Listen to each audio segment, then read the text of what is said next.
est mise sur des bateaux, mais pas n'importe lesquels, des corvettes militaires françaises, la marine nationale, qui fait venir tout ce hashish jusqu'à Marseille, et à Marseille, il fallait bien la vendre. On va pas la vendre à n'importe qui, mais uniquement à des très gros dealers qui vont acheter en très grosse quantité, minimum 1 tonne.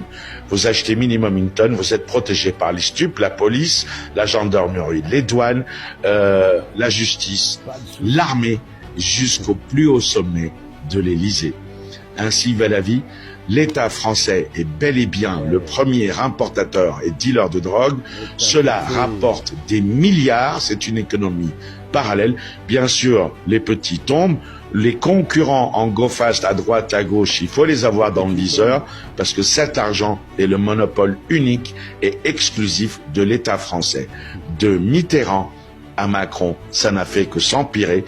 On est passé de l'héroïne. Et ben voilà. Et ça dure depuis des années, hein, depuis les Mitterrand et compagnie. Donc on va être d'accord. L'État fait rentrer de la drogue qui donne à des dealers qui donnent à des petits jeunes qui revendent, après, qui se font interpeller, qu'ils ont une saisie par l'État, et ça revient encore dans les caisses. C'est un bon business. Ils vont jamais légaliser le cannabis et ni la drogue.